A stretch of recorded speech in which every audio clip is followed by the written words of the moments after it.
Test, test, test, test. And he got, I pronounced Council Street. And at one point, he continued that, was really good. Yeah, I talked to Chief Johnson, and he said that, all their community, oh, no, you can't take your flag, no. He said it was gonna be a nice gas station. That was not good. He goes,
the word.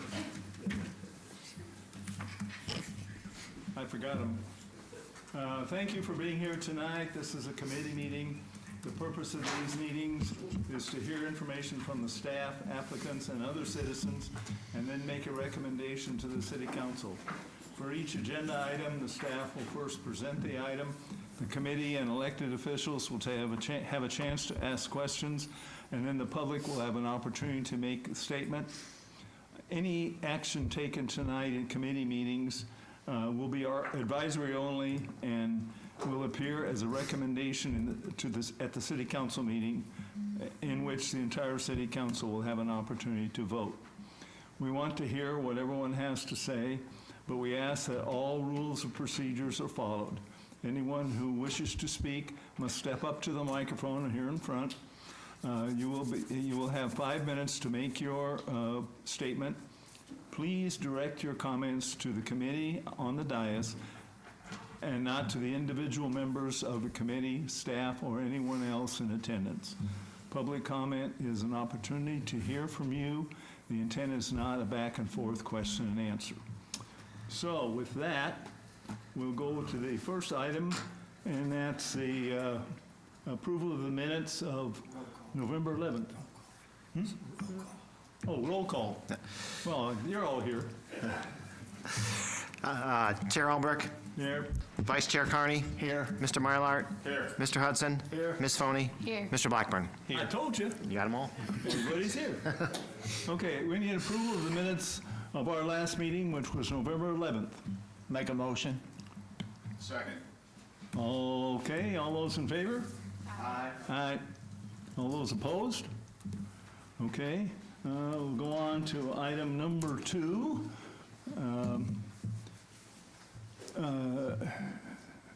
Andy, go ahead. Yep.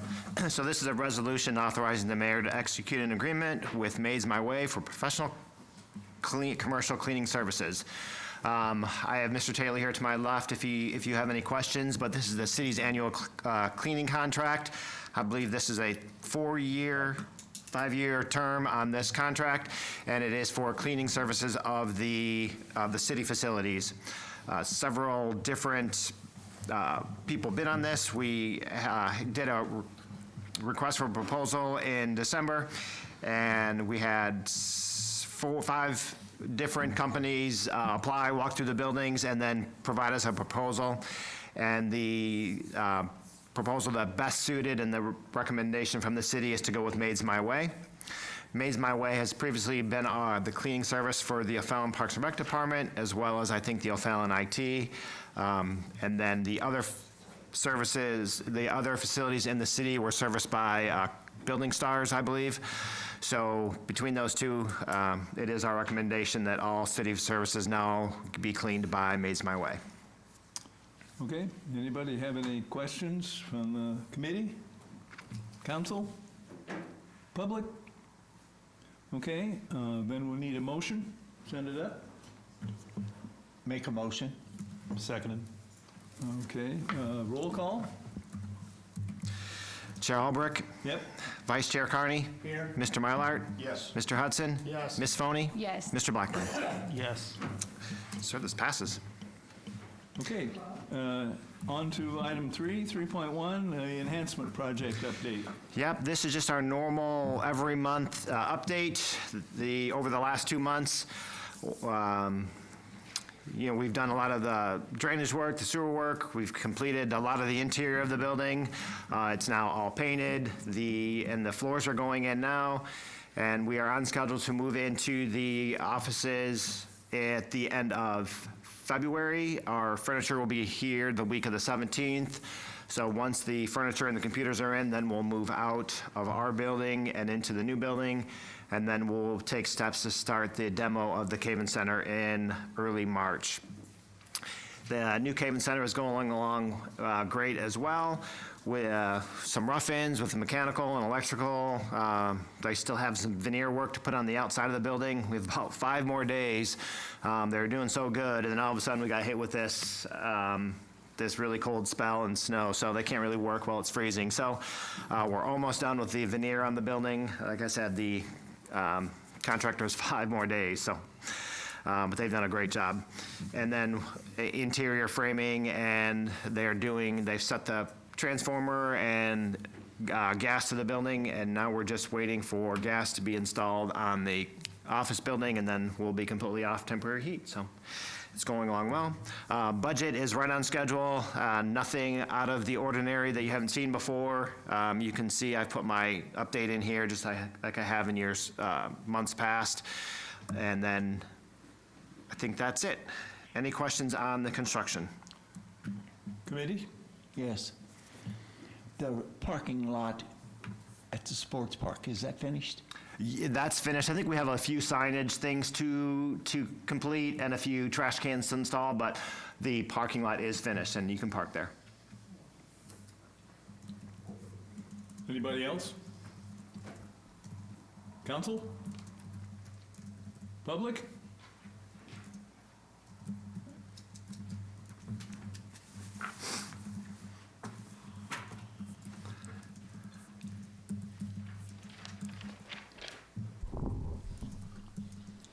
Vern Ware, Ward 3. Looking over your notes, I know you have FGMA as an architectural firm, I understand that, but I haven't seen where you got the costs for Millennium doing architectural stuff for you also. Where is that money in here at?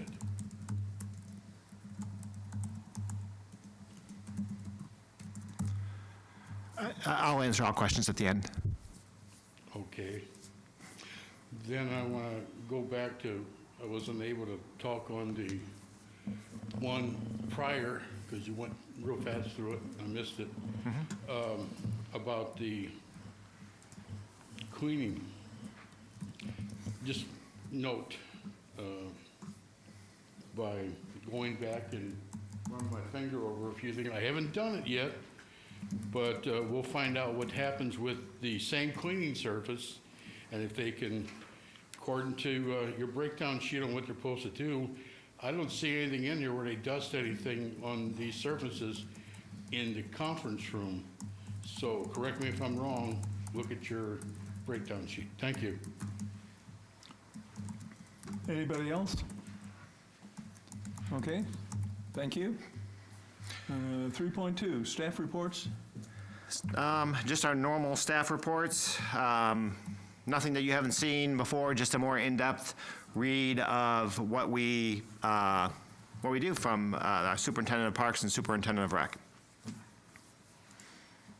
Okay, is that the same as what you had listed twice? Yeah, some of these, and I don't really know how they got put on here twice, so we'll just Okay, kind the of same pass ones. over them, yes. Okay. Item 3.3, the Family Sports Park Economic Impact Report.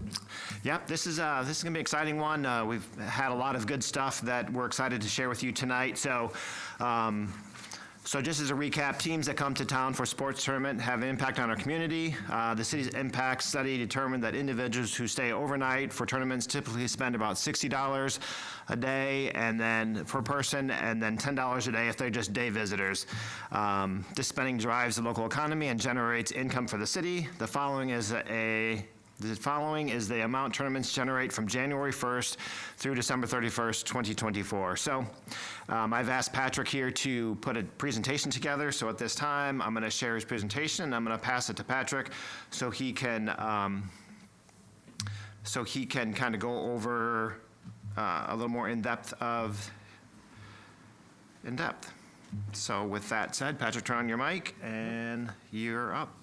All right, as Andrew said, so this is all economic impact estimates and also some visitor trends and things that we've seen out at the park over the last calendar year, so starting January 1 of 2024 through December 31st. As Andrew said and had on the last slide, the estimated economic impact of the park on the community through last year was $9.6 million, and that's from people coming to town, playing in all those tournament games, using the facility for leagues, all those good things happening at the park. And just listed below, these are our major renters of our facilities at the park that you'll see their names pop up a few other times throughout the presentation. But You've got Greater Midwest Baseball, which operates a large number of tournaments with us, USSSA Softball, and then all of our local major soccer clubs in town that you often hear about with Metro Alliance, Gateway Rush, and St. Louis Scott Gallagher. So you can go on to the next one. So starting off with our baseball and softball tournaments, we have other tournament companies outside these groups that rent our fields, but these are far and away the two largest groups that utilize our park for their tournaments. And as you can see, the economic impact estimated from G&B baseball tournaments over the last year was just over $1.7 million. And his tournaments are spread across 19 different weekends he rents from us. Not every weekend does this tournament have every single field. He often will share with softball teams just if he has a smaller weekend on tap, and vice versa with softball as well. And when you compare it to the softball numbers, the USSSA softball, you'll see they brought in an estimated $2.4 million with their tournaments. That number jumps quite a bit with softball because they generally have shorter games, which means more tournaments and more teams coming out to the park. Their games are anywhere from 65 to 75 minutes, where typically a baseball game that's once every 2 hours. So they generally can't cycle through quite as many people coming to town for these tournaments. And those softball tournaments are spread over 15 weekends throughout the year. And with the baseball tournaments, he also runs into a lot more of the crummier weather. He starts in early March, whereas softball, our first softball tournament's not usually till April, and she runs through the fall. So he does run up against some inclement weather sometimes that can impact his tournaments. And you'll see it's kind of hard to read on the display up there, but over the course of the last year, starting the first weekend of March through the first weekend of November, we had 32 out of the 36 weekends at the park booked for a baseball or softball tournament. Not every single one was all fields going all the time, but a majority of those tournaments are, the full park is a full go from Friday night through early evening on Sunday. And I just looked at our current schedule for this upcoming year of 2025. Our first baseball softball tournament this year starts March 1st, and our last one is November 2nd. And we have one weekend in August that we do not have a baseball or softball tournament booked at the park. So it will be another incredibly busy year out at the park for our tournament. So we're excited to see how all these tournaments go and the kind of teams they draw in. And with these tournaments, a lot of these weekends we give back to these same tournament directors, but we do have some new ones coming in for 2025 that we're excited to see how they do. Go on to the next one. Next one up is, these are just our soccer tournaments, so this number does not include the rental and the weeknight use of these clubs that rent our fields for practices. But you'll see here, Metro Alliance Soccer, through their 3 tournaments, brought in an estimated almost $900,000. And you can see they had 223 local teams and 123 overnight. We classify local teams as generally anybody within about 90 minutes to 2 hours of the park. Generally, if they're farther away from that, they're going to be getting a hotel in the area and staying in town. It's all an estimate. It's not an exact science because we're also estimating the number of people coming just based on team size. So like, for example, if we have a 7v7 soccer team, we're going to estimate that roster has 12 kids playing on it and that maybe 2 to 3 people per kid coming with them to those tournaments. So again, these are all estimates, but that's kind of how we arrive at some of those numbers. And you'll see Gateway Rush here is just under $1 million in economic impact based on the numbers that we have. And that big jump is those overnight teams staying in our hotels, eating all their meals at restaurants in town and all that kind of stuff. So they are very busy as well. And then St. Louis Scott Gallagher, you'll see at $1.3 million. St. Louis Scott Gallagher is probably the biggest soccer club in St. Louis, and they run some of the biggest tournaments in the area. And you'll just see that by the sheer number of teams they have spread over the course of their 3 tournaments with us. They are a major user of the park, and their numbers reflect that because they make a big drive. Not that all the clubs don't, but they clearly make a big drive to bring teams from out of town that are going to be staying in this area and can't just drive over for the day, where we see that bigger economic impact with those overnight teams. All right, and that kind of wraps up some of the general economic impact numbers. But another thing we wanted to hit on is just how busy the park actually gets during weekends and just throughout the year in general. So as a city, we've got this software that we've just started using. We're like 2 weeks into it. It's called Placer AI, and it is basically it can track usage of parks, facilities, restaurants. They partner with companies all over the country to kind of track that data and let you know how many people are really coming to your facilities and where they're coming from, how long they're staying, all these things. It tracks that information through when you download an app on your phone, and it asks you to track. And if you say yes or no, they partner with some of these companies that when you hit yes, I'm gonna allow you to track, like Life360 is the one example they give us, or like a lot of the weather apps, they partner with them to track movement through this information. They can't pin down like an exact address, or we know where you live and can follow your route home, but it can tell us when you're at the park, how long you're staying, kind of where people tend to go after, and go from there. They've had it verified with some independent studies. It's over 90% accurate on their estimates based on who's coming to places. And one thing they did say is they don't track kids' cell phone data on this. This is just strictly adults, and then they kind of extrapolate their numbers based on census data for family size, accounting for those kinds of things when they come up with their total visitors and all those things coming to facilities.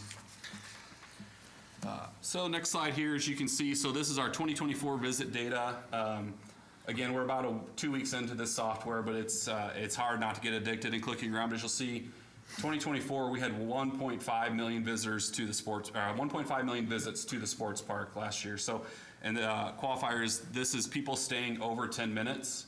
So it's not just picking up people driving by the park. This is actually people generally getting out of their car and staying at the park, and not just kicking kids out for practice and leaving them there and then coming back.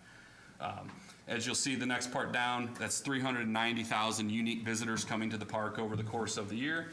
And the average length of these visits was 151 minutes, so about 2.5 hours. So you'll see people may stay all day, or that's people coming for a weeknight where it's one game and they're out after 90 minutes. But that's 151 minutes, and as you'll see right below, we're right on par with where we were in 2023, but we are up 9.4% from 2022 in total visits, and up 25.2% from 2021. And that big jump, I think some of it's due to still rebounding off COVID in 2021. Another big chunk of that is also really when our turf baseball fields really got rolling out at the park in 2021. And this is just going to highlight major weekends. Again, this presentation is more about the weekends, not our typical weeknight usage at the park. But weekends, as you'll see here, we are incredibly busy at the park. If you've ever driven by the sports park on a Saturday or Sunday, you kind of see how many visitors and visits we have. This data does include people that would rent pavilions, come out to the splash pad, so I can't just say these are just strictly tournament visitors. But as you'll see, like March 22nd of this year, I listed off who our tournaments were for soccer and baseball. We had 46,000 visits over the course of the 3 days, with 25,000 unique visitors coming to our park for those tournaments and to use park facilities. And each week, each one of these weekends, as you'll see are incredibly busy. Our biggest one of the year was this June 14th, 16th with a lacrosse tournament, which was one of the earlier ones we've hosted, but it was, if you were at the park that weekend, it was absolutely massive, with nearly 60,000 visits to the park over the course of the 3 days and over 30,000 visitors. But these are just kind of the highlights. And I highlighted our really big weekends, which typically consist of a baseball or softball tournament along with a soccer or lacrosse tournament, when both kind of sides of the park are going in operation. This is just a couple more slides with some of that same data. Again, like you'll see here, October 25th was the Gateway Rush Soccer Tournament.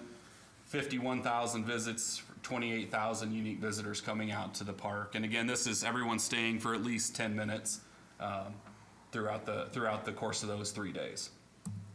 And then just the last one is just kind of the final big tournaments. So that kind of leads me into where does our park compare with others in the area and within the nation. So within 15 miles, we are the #2 visited park by Placer AI's categories, which I can pick and choose which category we fall into, but we most typically match up with other landmarks and nature sites as listed. But we only fall behind the Arch National Park as #2 within 15 miles. And if you're wondering, Forest Park is technically more than 15 miles from O'Fallon, so we don't fall within their range. But for comparison, Forest Park had 7.7 million visits over 2024. with 3.5 million unique visitors. So we're not quite there, but that is some good perspective. And they are the 9th most visited park by Placer AI in the entire country. Within the state, we are the 3rd most visited nature and landmark site within the state, behind Millennium Park, which on Placer AI's website, I had to put together 3 different Millennium Parks because it's so large to get their number of visitors, and Grant Park, which those are both up in Chicago. So outside of those 2 parks in Chicago and all the data that Placer AI tracks, we are the 3rd most visited park within the entire state. And that's not saying that this data has every single small neighborhood park within it, but they do track hundreds and hundreds of parks within the state. And as you'll see, within the nation, in their category, out of over 6,000, we are the 73rd most visited park in the entire country. So it's pretty interesting to see all this information. And by comparison, we can even put Community Park here in town and see the data of people coming to Community Park. And in 2024, Community Park, even with all the construction and having to close the pool early, we had over 250,000 visits to Community Park as well this year, which puts it as the 3rd most visited park within 15 miles of O'Fallon. Okay. So a little more apples to apples comparisons with other facilities that you could say we would compete with.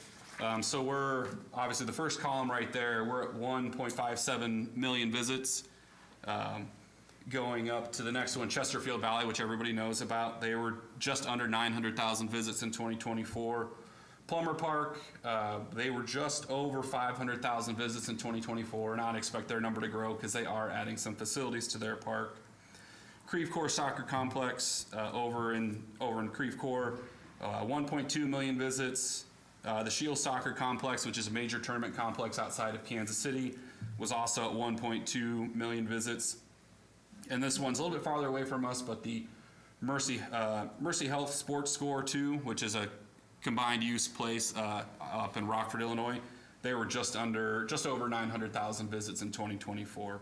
So it just kind of shows how busy we really are, and it gives you a good comparison to places like Plummer Park in Edwardsville and Chesterfield Valley. Those are kind of our main competitors within the region, what we do as far as visitors coming out to the park. So the next one up here, using Placer AI, we kind of have a heat map, and like I said, it doesn't track like exact addresses, but it gives us some zip code information. So this is a heat map of where people came to our park from. It's kind of hard to drill down and see a lot of it, but I kind of went state by state looking at them, and from just an informal count, we had visitors from 35 out of 50 states over the course of 2024. And Placer AI only tracks U.S. Throughout the United States. So we do know that our baseball tournament, he has teams that do come from Canada every year. And I don't think this year, but in previous years, we have had teams from South America come for Scott Gallagher soccer tournaments. But as you'll see the heat map there, we're drawing people from all over Minneapolis. We've had people from San Diego, San Bernardino, all over the kind of the West Coast. The one area I kind of noticed we didn't have a whole lot of people coming from was the Northeast. So basically New York and north from there. I didn't see any blips of visitors from that part of the country, but almost every other state outside the Northeast and like Wyoming and Montana, somebody came to our park. And now not every single person is coming again for a tournament, but they did come to our park. So it is a major draw within the area. So it is pretty fascinating to see where these people are coming from.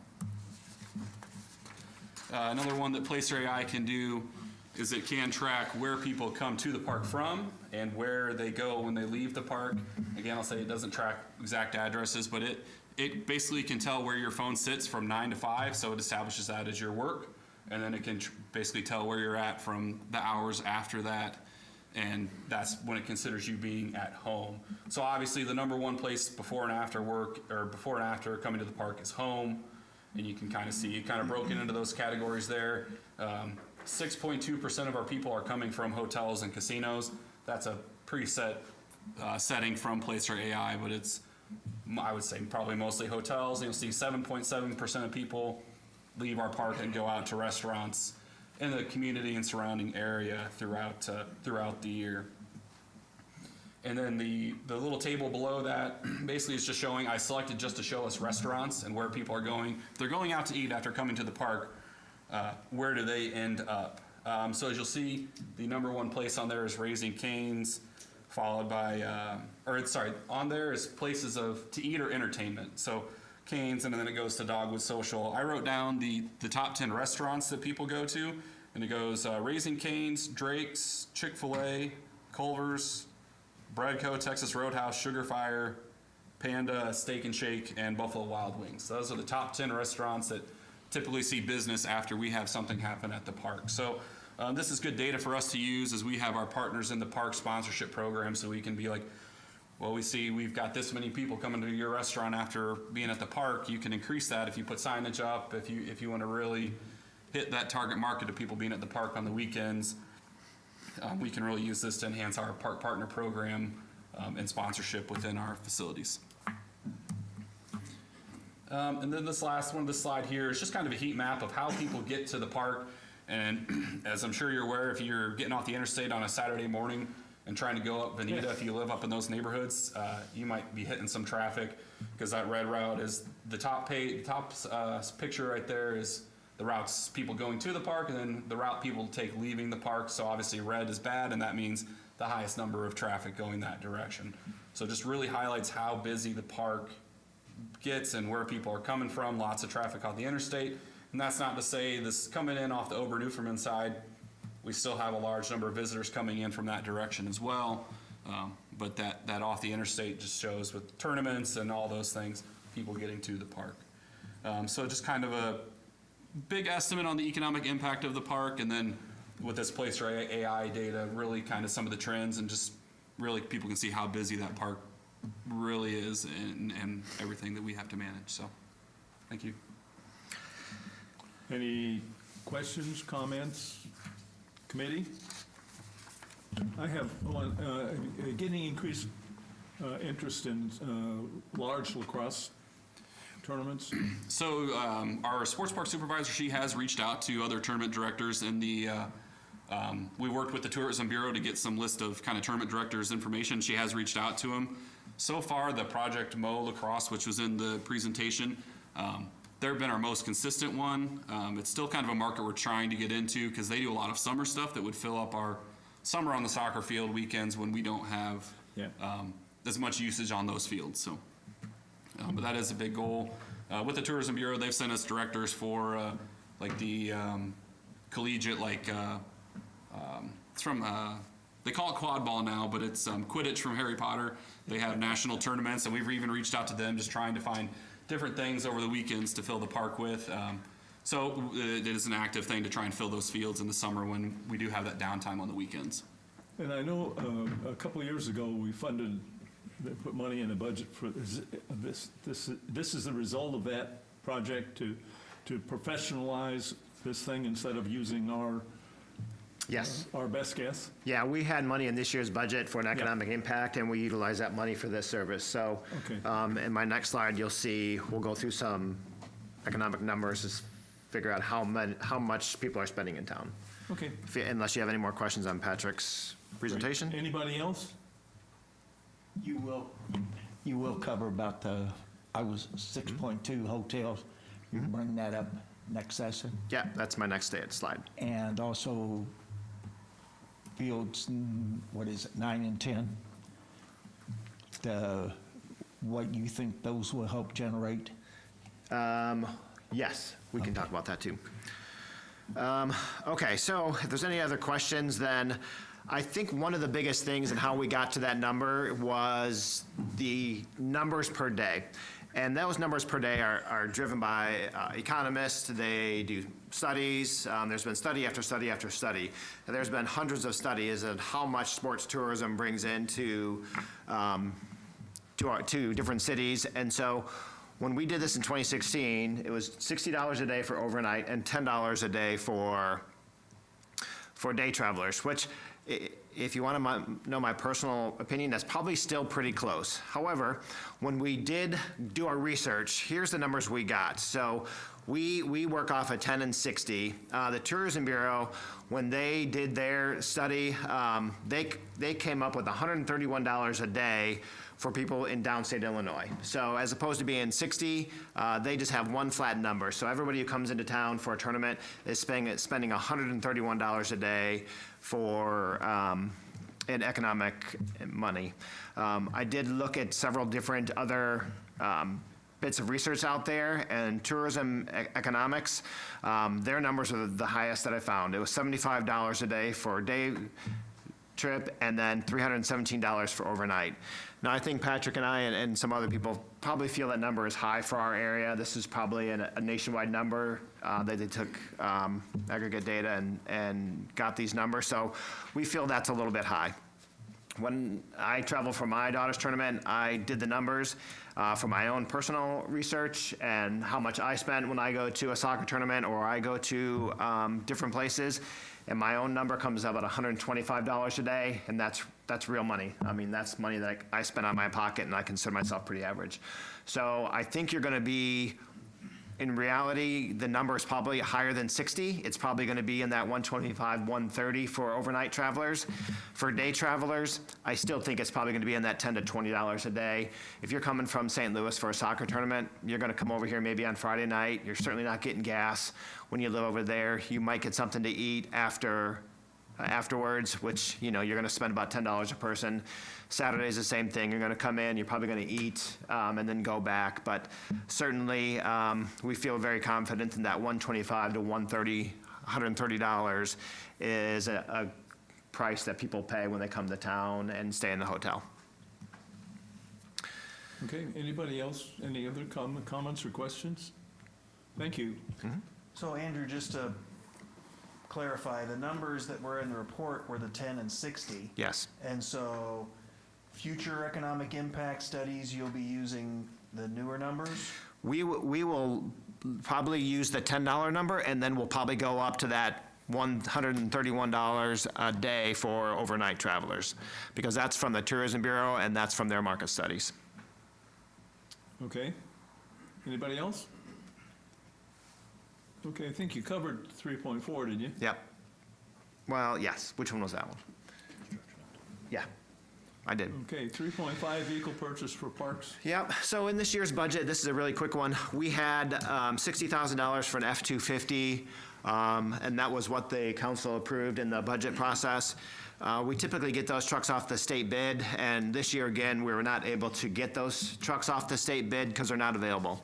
So we looked at our needs and we said, well, let's just spend the money on two smaller trucks that we would have probably bought in this year's budget anyway. And then we utilized those two smaller trucks for trash and our baseball fields prep truck. Those smaller trucks were $27,000 apiece. So total for the two trucks that we'd like to buy is $54,000. Again, this is just kind of an information thing since we didn't necessarily approve it, but What was the problem with not being able to get them off if they're not available? they're not available.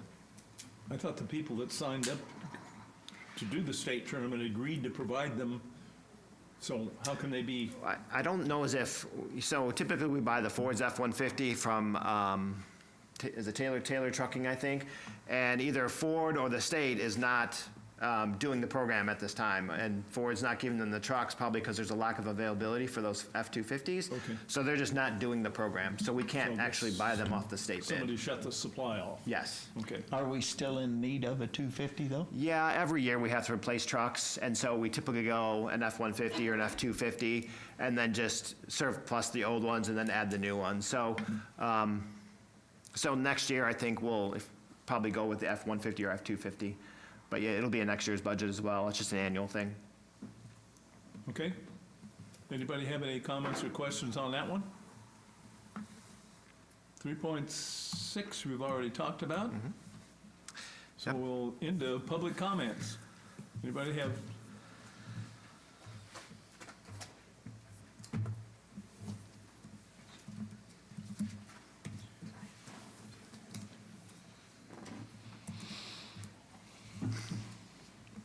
Vernware, Ward 3. My question and comment refers several years back, I believe 2016 to 2017. Money was appropriated for the cemetery to put in pavers to walk up to where Jesus was at, front, back, and on each side, and the bill come in, refresh me if I'm wrong, somewhere around $16,000. Well, there was a redo on that, and they lowered it down to about 8,600. But they're only gonna put it in, the pavers in on the front side and the back side. Now we're in 2015, so approximately 2.5, maybe probably 3 years ago now, that they put in the new concrete around where Jesus is at. They poured a sidewalk up front, and they fixed up around it and put their things for people to put their cremation places in. My question is, so that would be, half of that would be about $4,500 for the pavers that were in front, because they didn't take the pavers off the backside, they're still there. Of all those pavers, and it was paved up to there, 6 foot wide. My question is, what happened to those pavers?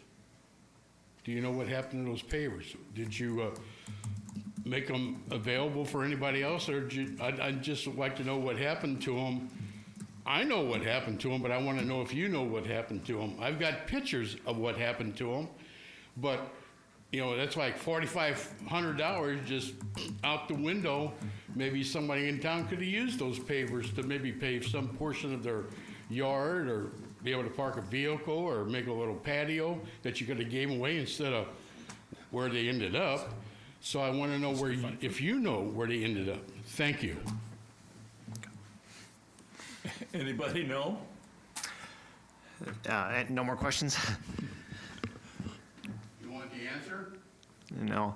Is there any more questions? Like I said, Get the answer to that. I'll answer all questions at the end. Okay. Anybody else have any comments? Andrew, you want? Okay, so there's several questions that were asked tonight. One was about Millennial Professional Services.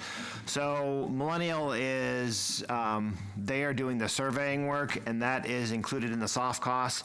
So it is included in the budget under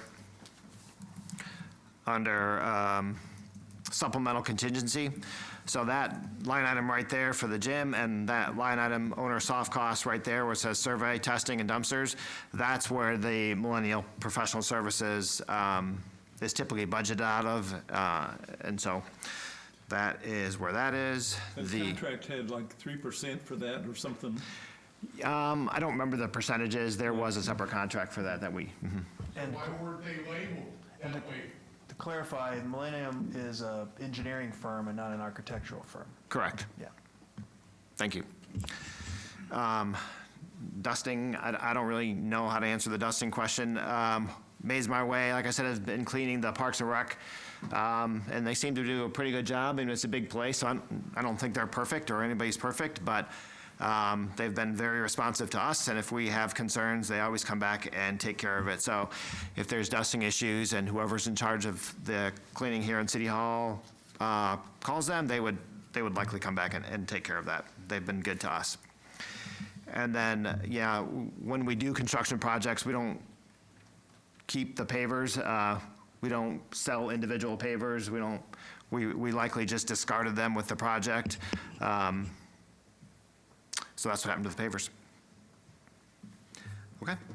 Yeah, that was all the questions. Anybody else? Okay, there's nothing else on the agenda, so we can, need a motion to adjourn. Make a motion. Second? All those in favor? Aye. Aye. Thank you, that was that's stuff. the kind of economic impact stuff we've needed for a long time. Yeah, this, Now, you know, if you look at our sales tax, which is 7.5%, yeah, so that's about $700,000 a year that the city is realizing. yeah, it's huge. And I think every month we'll do a few more reporting on what other things we found. And we can break it down to how many people come to the splash pad. So it's going to be pretty good. Yeah, that's for Hey, why sure. don't you go plow the street? Already done. I didn't want to.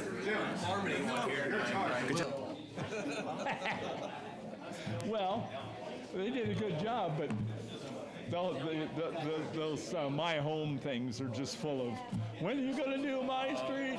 Oh, yeah. I try not to get on social media as much as Well, it was kind of a weird snow this always time. tough with that sleet. With the, I mean, it was like a layered cake. Yeah. Oh, yeah, it was. It was not an easy one, for sure. Yeah. No breakdowns or anything? I think one truck broke down through the process. We got it repaired. So most all the equipment stayed up and running. Yeah, good. throughout the night. And how much, you got an estimate on how much it costs us? Oh yeah, I think we were close to, just before the snow that came Friday, we were already close to 200,000 in cost. With salt and Yeah, well, overtime? Yeah. Depends, and if you're putting in like equipment depreciation costs, stuff Yeah, like that. yeah. Do you put depreciation and all that junk in there? We will, but I have the actual. Yeah. Okay. They did good. That was a good job. Appreciate it. Well, hi, Miss Florida. I haven't been to Florida since September. Oh, poor you. Actually Wednesday. Poor baby. You're taking those pictures on the beach? I haven't been. I haven't posted pictures in forever. Yeah. Well, I'll tell you. They're repairing our house, but I haven't. You travel anytime soon? Are you traveling at all? Well, we went, no. We were here for Christmas, and I've been Convene the traveling out community to development meeting Memorial at 6:15. West. So if you have need to leave and come back, Johnny you can do Goodwin, that. Thank you. Phil's wife, is out there, so we've been taking Phil out to visit. And, Is she okay? well, she moans and groans about everything, and she's way overweight. And Ravella said, we can't take care of people like you. If you can't move around by yourself, you can't stay here. So they don't know what they're going to do. So the idea that she's trying to get to the point where she can take care of herself. And Phil isn't able to drive anymore, right? She can't, well, she drives. Phil can't drive. Hell, I didn't think so. I saw when he got lost last time. well, she can't drive. She can't turn her head. Scary.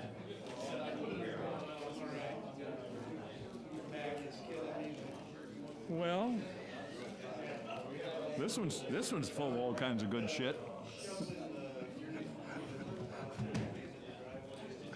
Turn your microphone off. Oh.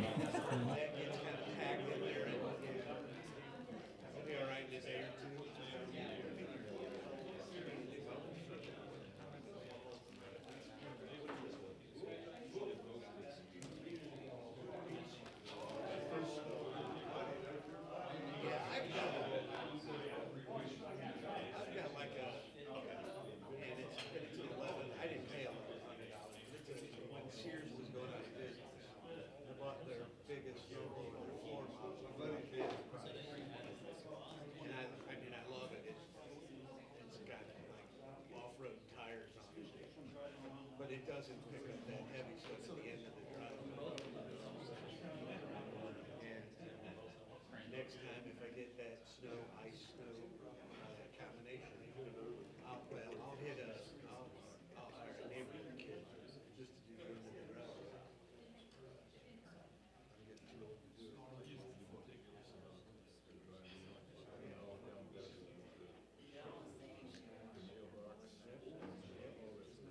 I still do all that, but right at the end of the driveway where the plow dumps it all, it's too heavy. It's too heavy.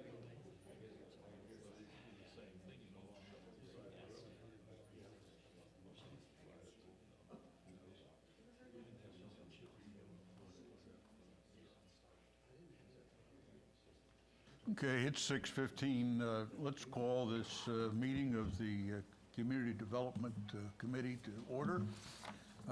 Roll call, please. Thank you, Mr. Chair. I'll call roll call. Todd Roach. Jim Campbell. Here? Jerry Albrecht. Here. Tom Vorse. Nathan Parchman. Here. Stephanie Small here. Here. Mr. Chair, you have a quorum. Thank you. The first order of business this evening is approval of minutes from our December 9th meeting. Do I have a motion? So moved. Second. Is there any discussion? Those in favor, say aye. Aye. Okay. Minutes are approved. The next item is our new Community Development Director, Greg Anderson. Please go ahead. Yes, thank you, Mr. Chair. I'm going to jump around the agenda real quick. Today was the very first day of the rest of Greg's life. Greg Anderson comes back to us from the Chicagoland area, and he was most recently the Community Development Director in Swansea. So Greg started today. It's a fast-moving train. We're getting him up to speed, and he'll be here for a long time.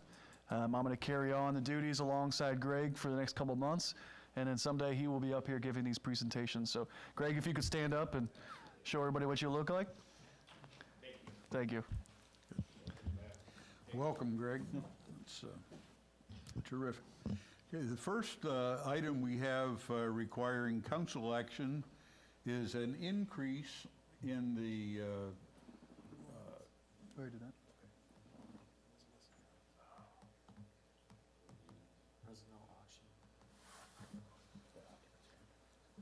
is an increase in the residential occupancy inspection fees from $50 to $75 beginning May 1st, 2025. Thank you, Mr. Chair. So one of the benefits of running the Community Development Department over the last few months, along with Chad and Abby and Ryan, is we got to build the budget for the next fiscal year. Before we get to that, we started looking at some of our revenue sources and how we were doing things. One that we saw a big discrepancy in was the residential and multifamily occupancy inspection and permits. Brief history lesson, we've had a program like this since 1991. We do average over 2,500 of these occupancy inspections annually. When created, it was originally called the minimum standards of occupancy. However, we have changed that along with many neighboring communities.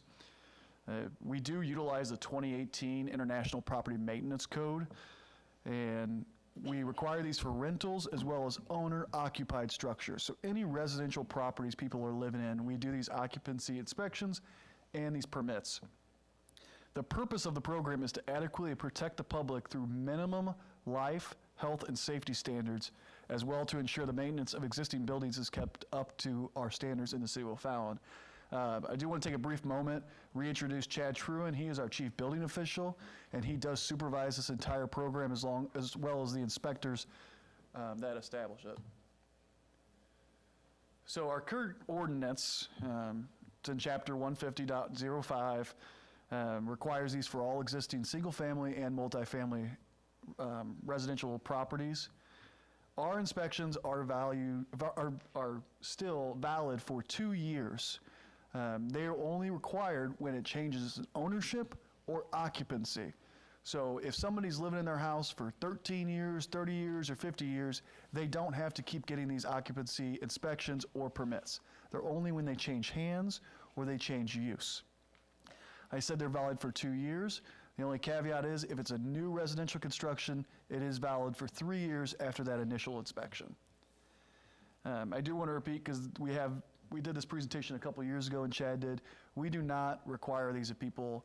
If you're living in your house, we do not come and knock on or call you every 2 years and say, hey, it's time for your inspection. It's only when somebody goes to buy or sell their properties. We want to get in, make sure they're safe, and they have these minimum standards. So what we do is they come in here to City Hall, or they can do it online. They apply for these occupancy permits. A lot of times it's realtors, but most of the time it's the owner of the property. We schedule these inspections within 7 days of the application, and we complete them within 30 days. And so with 2,500 of them, we are constantly doing these every day. And so there's some caveats within the code about as-is structures and what codes we use. But the main point is you get the inspection, you get 30 days to fix any of the things that we find. That's your re-inspection. So you get the initial inspection, you have 30 days to fix everything. Anything after that, you do have a re-inspection fee that is assessed to you. We do give notice to the owners. We give them a checklist on everything that needs to be fixed. And then once everything is fixed, you get your occupancy permit and the structure is deemed habitable. The most common violations and time we spend on inspections include this list: smoke detectors, CO detectors, egress windows, GFCI receptacles, fire separations within the garages and different parts of the house are a big thing, and general sanitation. So when we looked at our inspection permit and our occupancy fees, the City of O'Fallon charges $50 for a 2-year fee. That includes your initial inspection and a follow-up within 30 days. Many communities around us, and especially St. Clair County, typically do a 1-year inspection. So each year, if it changes hands or use, you have to get a new occupancy inspection and permit. Some of those are listed. Belleville has a $65 fee for the inspection, $50 for a reinspection, and then they have occupancy fee of $55. So that increases. Caseyville, $75 for the inspection. Re-inspections are $100, and then so on and so forth with the others in St. Clair County. City of O'Fallon, as mentioned, we have a 2-year occupancy permit, and that is $50, and that includes the initial inspection and a re-inspection. Collinsville, almost word for word, don't know why, they might have a mayor that came from our building department, has the similar occupancy permit, inspections, fees, and language. 2 of the other larger communities, Edwardsville and Glen Carbon, both have fees and inspection processes, but after speaking to them, especially Glen Carbon, they have a hard time staffing these positions, as well as we do. We have a great staff in our inspectors, but this is kind of a niche area to find people. So here's a snapshot of our cost comparison from communities in St. Clair County. As you can see, these have all been pushed back for what the 2-year cost of these would be. We are at $50, Collinsville is as well. Everybody else is quite significantly higher than we are. And the average in the area is $141.67. Here's the issue that we found as crafting our budget, as we have been operating this inspection process at a significant cost to the City of O'Fallon.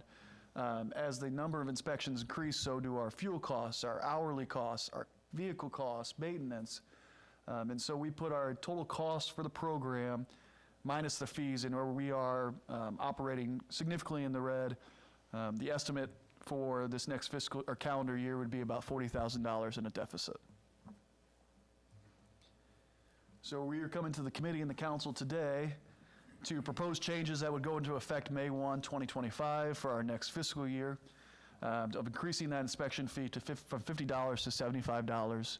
It will remain a 2-year inspection. You would include your initial inspection and 1 re-inspection. And then, as our current ordinance says, any re-inspections after the first one would be assessed a charge of $35. So this program is not to make money. Our theory is this is a necessary requirement in inspections for the minimum life standards of our community and for people moving into houses. And so increasing to $75, that is the amount chosen because it helps us break even on this program. Our estimates would be about $120,400 in fees and $120,700 in expenses for our next calendar year. And last shot is the comparison. If the rate it is raised to $75, we would still remain quite lower than any other neighboring communities. And anecdotally, Chad Truan has spoke to Collinsville, and they are also looking at potentially raising their inspection fees. With that, committee and chair, I have no further to present. If I have questions, I'll be happy to answer them. Thank you. Any questions from the committee? I'll just make a comment. I had a rental, and they came in and did the inspection, made the corrections, came back out, were very nice about it, very friendly, worked with the community and everybody that was doing that. So I think the program's excellent, and it does a good job to keep the properties up in the neighborhood, and the home values up, so they're taken care of. So I think this is great. And my question would be, what about as costs go up? Do we just look at it again? Do we need to set something in the ordinance where it says we need to review this if we start going in the red again, so we don't just keep losing money on it? What does that look like? Sure, it's a great question. That's the committee and council's discretion if they want to put some type of escalator in it, like we have other funds. We are simply suggesting the increase to 75 this year because that's what gets us back to breaking even on this important program. Again, I want to repeat, this is not a way to bring in revenue. This is a service that we provide. The focus is on minimum life standards so that when people move into homes in O'Fallon, they know they're safe. I didn't mention earlier, the average inspection, the initial inspection takes us about 45 minutes to an hour for each residential property. Usually a reinspection, if it's a pretty clean one, we might walk in, look at one CO detector or one fire detector, smoke alarm, and we're out of there in 10, 20 minutes. The only issue is we have the reinspection fees on second, third, fourth, fifth, and so on and so forth. Kind of what you would call a repeat offender that just doesn't seem to be doing the things necessary. Okay. How many inspectors do we have? So for the residential property maintenance program, for the residential property maintenance program, we have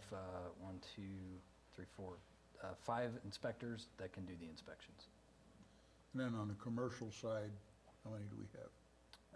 For the commercial occupancy inspections, we have 3 inspectors. Okay. So staff of 8, 9? No, those are the Some same of those people. are cross-trained. Okay. So the 3 commercial inspectors are cross-trained to do the residential property maintenance inspections as well. Okay. And I'll mention everybody's qualified to do code enforcement. Even me. All right. Any questions or comments from council? I have one. With the number of new residents that are being built, apartments, things like this, does this increase? The job load is going to get more as you go along. Mhm. Is an increase of $25 would it be more appropriate to maybe just go up to the $100 rather than? So again, I looked at what our true costs are today and our true expenses. I put in all the staff time, and the $75 gets you to break even. Again, as we get more properties, we've taken on fire inspections on many commercial properties now. We are constantly supervising and managing workloads.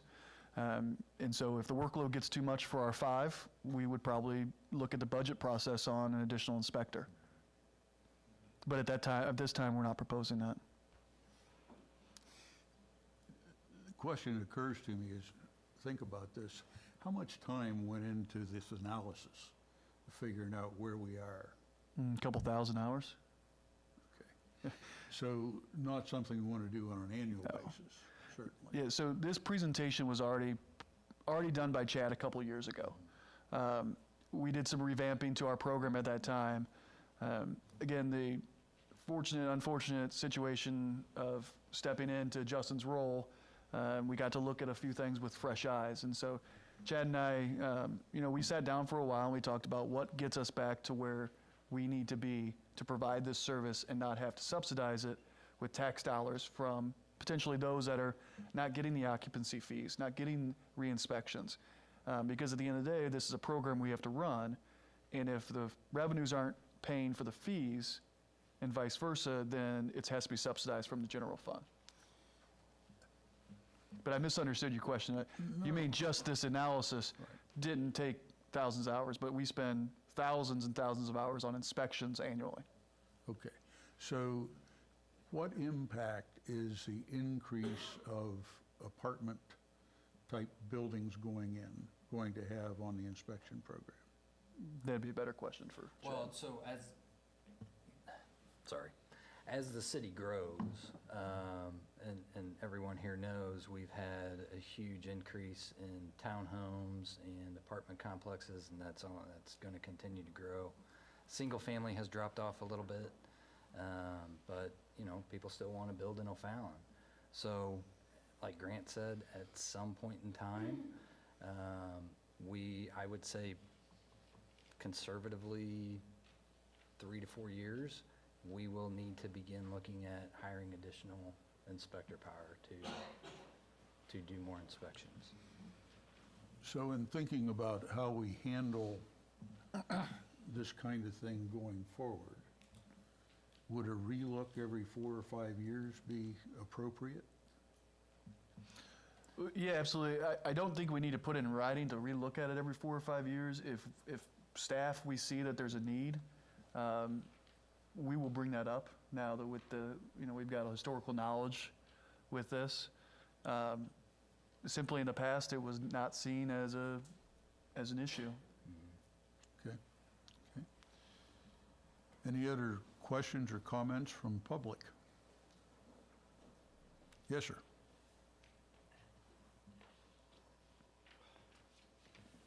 Ron Zelms, Ward 6. I'm going to first put on my citizen hat. I don't disagree with this increase whatsoever. Probably needs to be done. As many of you know, after I did my Air Force career, I just became a math teacher. So now I'm going to put on my math teacher hat. Boom. Because I would not have normally drilled down on this thing and gone down the rabbit hole, except I saw $75, and then I saw a revenue of $120,459. You can't multiply 5 times any integer and come up with a 9 at the end. So I said, what's going on? Revenue cannot be $120,459. So I started looking. I think you might want to relook at your number justification here. I went back because it was snowy on Friday and I didn't want to go out and do anything. So I put a spreadsheet together and I went back and looked at the budgets from the last 7, 8 years under community development, under residential inspections. Here's what I came up with. There's no way I can justify saying that you average $2,500 a year. Starting in 2016, according to what's in the budget, 1252, 1317, 2483, there's close to 2,500. 2291, 1892, 2516, that's the only, and this is in 2021, that's the only year where there was over 2,500 residential occupancy inspections. And then it dropped off to 2174 and 1941 in 2023. If you look at the 7 years prior to 2024, because that data I don't have, it's not online yet. Those 7 years from 2017 to 2023, the average residential inspection was 2,088, according to what the data is in your budget. In order to get to say that you're averaging 2,500 a year, that means you'd have to do like 5,386 in 2024. That didn't happen. So something needs to get looked at there is how, what data is really good data. If we can't, I mean, I've got the printouts right here. I'll just read you from 2023 or 2023. Yeah, it says performed 1,941 residential occupancy inspections, including re-inspections. That's for 2023, not 2,500. So then I said, well, wait a minute. I need to look at this from a different perspective, from a math perspective. What gets me close to 120,000? So I take 75 times 1,600. So I say, okay, so there's 16 applicants or applications that come, 1,600 applications that come in every year for a residential housing inspection. Well, that data is also in the budget. And I'm going to read some numbers here, and none of them approach 1,600. Starting in 2016, the number of applicants, according to the little box that's in the budget, for residential occupancy inspection is 1,256, 1,295, 1,414, 1,302, 1,178, 1,329, 1,125. That takes us up to 2022. No data for 2023. So all of a sudden now what we're saying is the revenue we're going to generate is from 1,600 applicants when you've never reached that in any of your years. So that's the math teacher in me that says, I'm not following the lesson, okay? And again, this is all data from what's in the city's budget on the website. So I again, put my citizen hat back on. I think it's time to increase it to 75 bucks. Put my math teacher hat back on. I wouldn't, when council comes up to meet next Monday, I would double check some of this data, because otherwise I'm gonna be here Monday and I'm gonna point it out again. So I would take all that out and just say, well, if Allen's inspection fee is the lowest in surrounding communities, we want to increase it to 75 bucks. And unless you can really come up with some good data that goes along with what's in the budget, okay, this is your numbers. I wouldn't put that information out there, because otherwise I'm going to fact check you again next Monday night. Thanks. Thank you, Ron. Mr. Campbell, I do have some information to answer that. 2018, Community Development Department issued 3,036 inspections. 2019, 3,341. 2020, 2,828. 2021, 2,517. 2022, 2,311. 2023, 2,025. 2024, as of December 19th, 2024, 2,129 inspections. So the data is good, and the data does come from, Then you need to go back and correct your budget if it was on the budget. and the financial numbers do come precisely from our finance department on revenue taken in. Okay, thank you. So we have a discrepancy between what's in the budget and what's actual, so, The budget summaries are prepared after the budget. What we used for this presentation was precise data. okay, thank you. Sorry, is it okay if I state I don't one want to thing? get a tit for tat here, but when you've developed the 2025 budget, which is what we're in, or the 2024, I mean, this says to me, in the inspections for all types in 2023, it has the data here. So why, otherwise, don't include it. If it's not good, this is not projections, this is actual. If I could say something just real quick. If you're going based off the number of inspections based off of revenue, you're not going to get an accurate number, because if we do a reinspection, we don't always charge for a reinspection. So you may have more inspection numbers, but lower revenue. So I just wanted to make sure that clarification was made.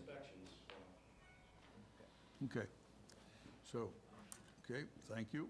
That discussion, I think that clarifies. All righty. Any other questions or comments? Okay, so that being said, we have a motion to approve Make a motion to approve. Second.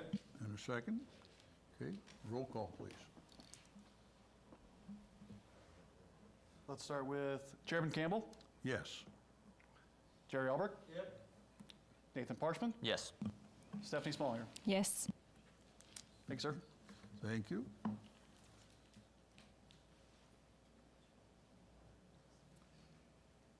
Our next item is a second reading for the Richline Motorsports planned use with no changes. So that doesn't need any action. Next item of business is introduction. We already did that. So we're left with public comments, if there are any additional. Hearing and seeing none. Motion for adjournment. So moved. Second. Aye. All in favor, say aye. Aye. Aye. All right, we are adjourned. Kind of slow, Jim. Kind of slow. I don't know It's where he got Monday. that, but he waited. Dead gum, it's Monday.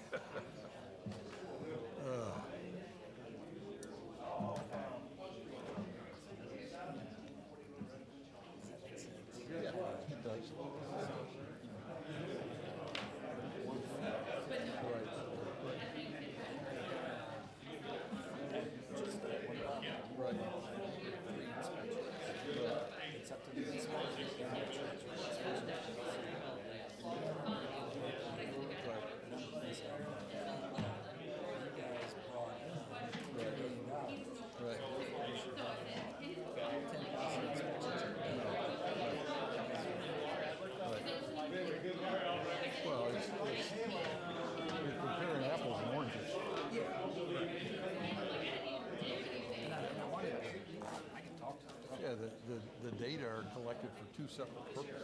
Correct. Revenue's one thing, the number of inspections is entirely different. Because you never get an accurate number.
Where we get all our information from?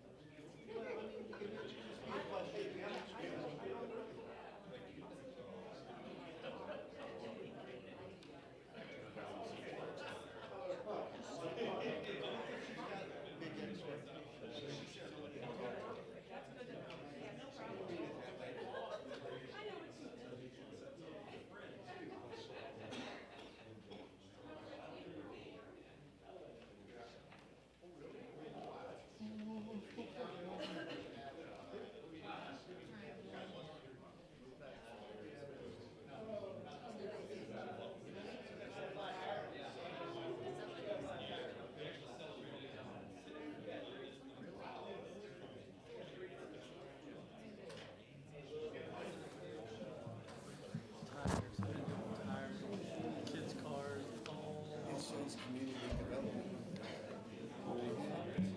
It's just misstated. Because I got public safety. Yeah, well, I got public safety right there, but then I hit agenda, oh, it updated. Yeah, I've had that happen before.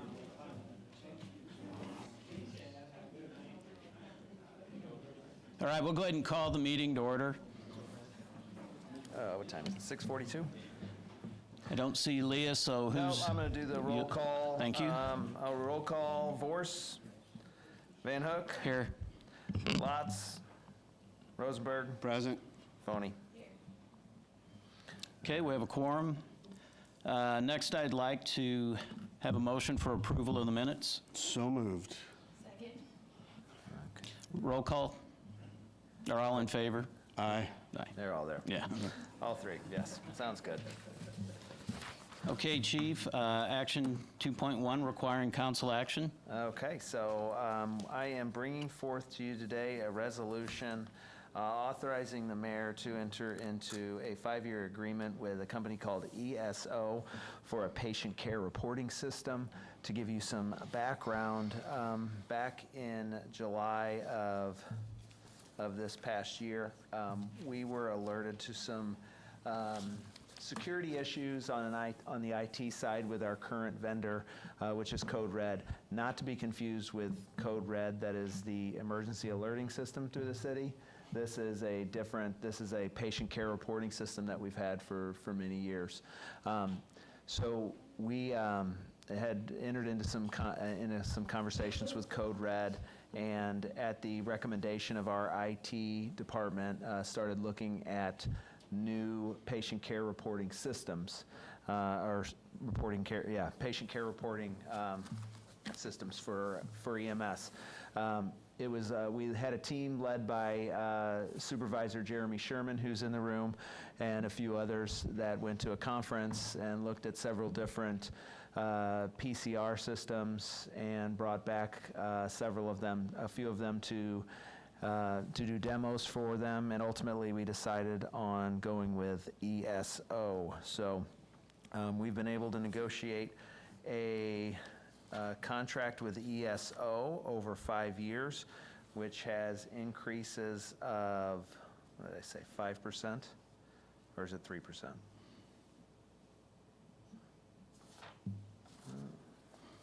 I believe it's 5%. The first year is 15,799, actually it's 3%. Second year is 16,272. Year 3 is 16,761. Year 4 is 17,263, and year 5 is 17,781. So we are recommending that we switch over to ESO. Just to give you a little bit of backstory too, there will be an additional $2,000 that we'll need to spend with our current CAD system, which is Omnigo, for CAD integration. It is something that Code Red did not have a CAD integration, so we were manually inputting that stuff, so it should make it easier for them. And then another side note, but I don't need council approval for this. Currently, our Code Red is being paid for through a 5-year contract with Metaclaims that we just did. The Metaclaims does all of our billing for EMS. Part of that contract is that they would pay $9,600 for Code Red. We've had conversations with Metaclaims, and while they've already paid this year, so there'll be a little bit of an overlap, they would amend the agreement to just say that they would pay $6,000 or not the same amount of money for any EMS PCR program that we would use. So this authorization is for a 5-year contract with ESO and any necessary budget amendments to cover that. Any questions? No, we talked about before this Code Red, all that information that you've had over the time that or O'Fallon EMS has used them will be able to be archived for the future. Yes, there's a 90-day process where we will be transitioning from Code Red to ESO. We'll also have extra time at the end once we switch over to ESO that we'll have access to Code Red that we've paid for, but it'll be a complete data migration from Code Red to EMS, so we will not lose any of that historical data. Okay, any questions from the committee? Are we responsible for that data migration? No, that is something that's covered with ESO. That's part of it's a $4,000 fee that they are waiving on the thing for data migration, for So data they'll import. do the ingest? Data import one time. Okay, so they do the ingest. What about backups going forward? Is that part of this Correct, agreement? yes. Okay. Anybody else have any comments or questions from the rest of the city council? Are there any interoperability, like there are on the CAD systems, or is that with EMS, is that a thing? So Omnigo doesn't have anything that would support, that EMS would like to use. We are having to pay for an integration. We actually looked as well for Fire, because Fire and EMS a lot of times use similar patient care reporting systems. But Fire had just switched over to a different company, and they're extremely happy. We actually had ESO and another company bid us out to maybe bring Fire on, but it was considerably more expensive, and it wasn't something that Fire was interested since they had just moved over into another system. You know, we're always looking at ways to save money, but yeah, this is by far. Actually, ESO was the lower of the two. Image Trend was another one. They had a lot of bells and whistles. They were really nice, but they were pretty expensive. And just to follow up, Chief, the new system will integrate with Omnigo or our CAD system? Yes, there is. So we'll yes. eliminate some redundant entry work. Redundancy, and correct me if I'm wrong, Jeremy, and there's a lot of things that this system has that will allow basically ensure that our paramedics are checking the right boxes, so that way we're able to bill more accurately. So where the other system did not have those safeguards in place, this system will actually ensure that we're able to bill accurately, and could actually see an increase in revenue because we're billing for services that we're doing, but maybe we're not actually putting down in the software that was getting sent over to Metaclaims. Any other questions from public? Okay, you need a motion? So moved. Second. Roll call? Van Hook, Yes. Rosenberg, Affirmative. Foney. Yes. All right, perfect. Okay, we have no other business, and it looks like we're up for public comments, if anybody has any public comments.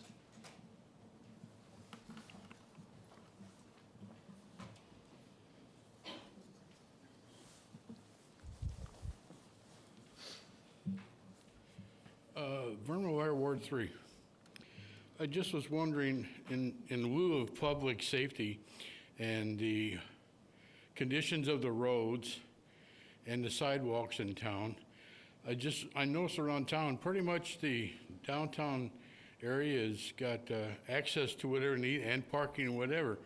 But I noticed along State Street East and West, there's very little accessibility to be able to park your car in the designated area because you have to park outside the white line that they got there where the vehicle is supposed to park. And I was wondering why the city hasn't come through and cleaned that up. I know they got their guys working 24/7 moving snow around that because I've heard them come around my house like 2:30, 3 o'clock in the morning spreading salt. I don't have a problem with that. I'm just saying there's other things that possibly could be done in regards for public safety. I know it falls under Public Works, but if I wait a couple more weeks for Public Works, you know, maybe it'll be cleaned up by then. I wanted to mention it again. But I was just concerned because, you know, people have businesses along there and they might want to be able to park there and go to that business, but they can't, and then they can't walk on the sidewalk because all the snow is pushed up on it from where they bladed it off the street. And of course, I mean, when you guys meet either tonight or next Monday over at your famous pizza parlor and have a few beers afterwards, then you won't have to end up parking halfway out on the street. Thank you. Thank you. Okay, if there's no other comments, I will request a motion. I make a motion. Second. All in favor? Aye. Aye. Meeting has adjourned. Sold.